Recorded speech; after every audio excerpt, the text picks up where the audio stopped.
Hi guys! Magandang gabi! Welcome back po dito sa Gandara SRU channel for Showbiz Update. Andito na naman nga po akong muli. Yes, mabubulaho na naman po ako. Muli, ang nag-iisa ninyong nagmamagandang kachismosang Kim Pao, ang lokarat na si Gandara. Sino pa ba ang nambubulaho sa inyo gabi-gabit nangungulit? Syempre, ang dahilan na inyong pagpupuyat dahil sa mga ayuda ng Kim Pao. Pero okay lang naman kasi yun naman ang gusto natin. Yung lagi meron pong balita tungkol kina Kim and Paolo. Anyway, para naman nga sa gabing ito, ayan, ang tatalakayin natin pag-uusapan ay ang You Beside Me Always ng Kim Pao. Yes po, kasi spotted magkasama ang Kim Pao sa iisang kotse po pumasok. Oh, yeah. Grabe nga naman. Medyo, kinat na po yung video yan eh. Pero kinat na yung video kasi medyo private naman na nga ata yun. Pero nagbigay po ng kaunting ayuda tungkol sa Kim Pao. So, ang tanong pinag-drive nga ba ni Pao? Si Kimi. And totoo nga kaya ang chika na nasa isang hotel lang ang Kim Pao katulad ng dati. Nung nadala si Paula Avellino, natandaan niyo ba yon? Anyway, ang kasagutan ay pag-uusapan natin. Aalamin pala natin. Pero bago po yon, sa mga hindi pa po nakaka-subscribe dito sa ating channel, pakiclick lang po muna tayo ng subscribe button at notification bell na nariyan sa baba para mag-i-updated po kayo at ma-notify tuwing may bago tayong chika at balita hanggang sa Kim Pao. Basta mga balita na may kinalaman po kina Kim Chiu and Paula Avellino, sagot na natin yan. So, simulan na nga po natin to mga ka-Kim Pao. Based po dito sa mga nakuha, nasa iisang kotse lang po talaga si Kim and Paolo. So, medyo nasa backseat si Kim Chiu. Si Paolo hindi ko na nakita kasi cut yung nakuha yung cut yung napanood kong video kung saan pumasok si Pao. Pero parang ahead si Pao dito. Parang doon siya sa driver's seat. Kaya nagkakagulo yung iba kung pinag-drive niya ba si Kimberly. Very magsasawa naman daw talaga ang datingan kapag gano'n na very hands-on jowa ang peg ni Paula Avellino. Samantala, hati naman ang reaksyon ng Elaine dahil hindi na raw po kinakailangan dapat kunan ang private moment na ito ng Kim Pao. Dapat bigyan naman daw sila ng privacy.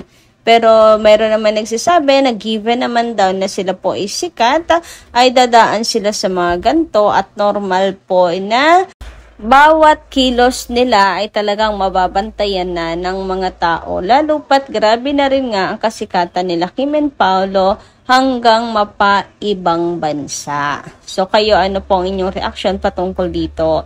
Anyway, isa pa sa pinag-uusapan ay kung magkasama ba ng hotel ang Kim Pao. Sapagkat ayun nga, kung matatandaan nyo before nung promotion nila ng My Love Will Make You Disappear, na parang nadulas nga si Pao na nasa iisang hotel lang talaga sila dahil sa sinabi niya na kinukulbit niya si Kim para gumising ng umaga para makapag-jogging silang dalawa.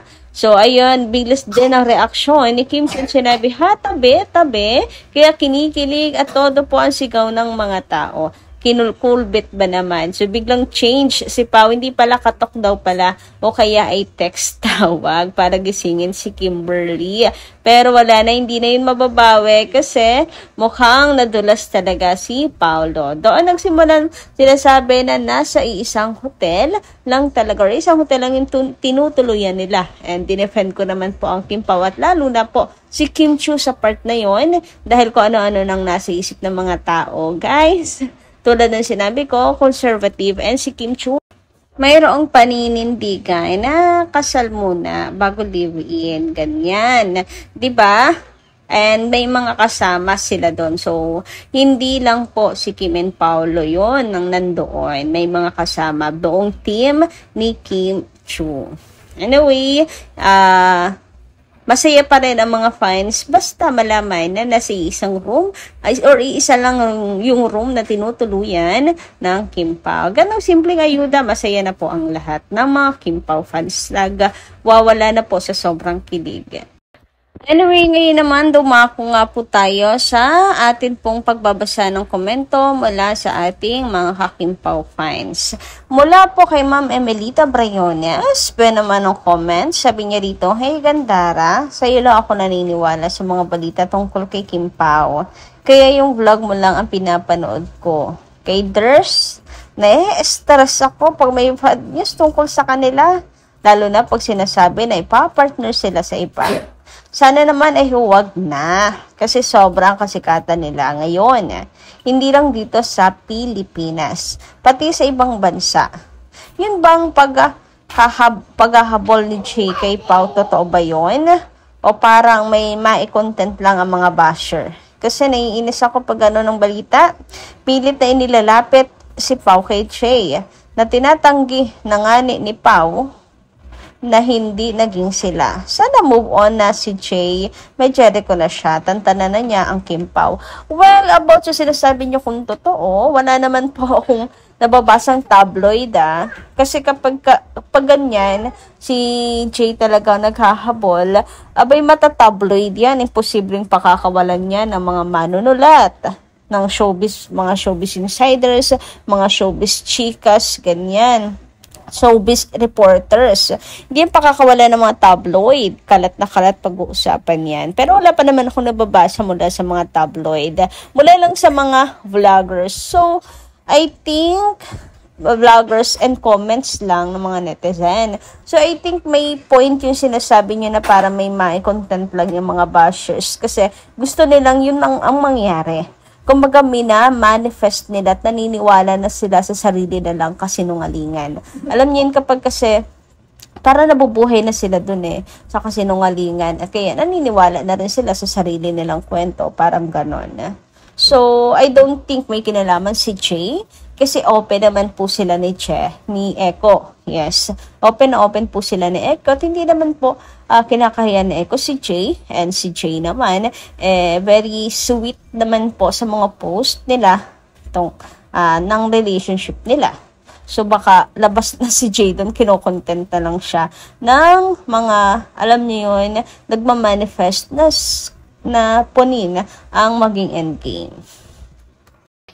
Make sense po ha? Anyway, sabi naman ni Norma Cole, magandang gabi. Hindi ko na pala natalakay yung tungkol sa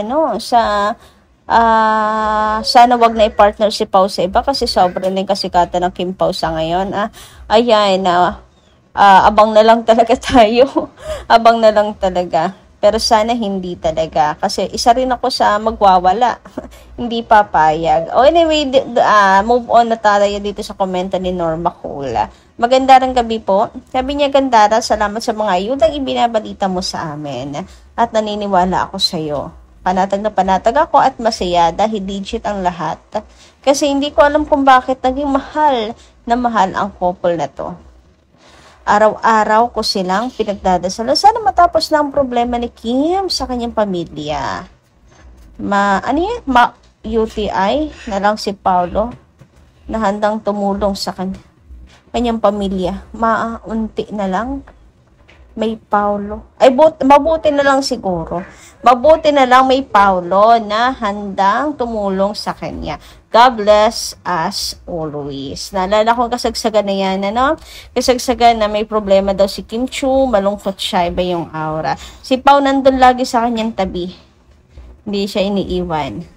And meron pang video na tila ba, meron pong advice na ginagawa si Pao, pangliwanag kay Kim, and si Kim naman seryoso pong nakikinig lang. Hima na yun ha.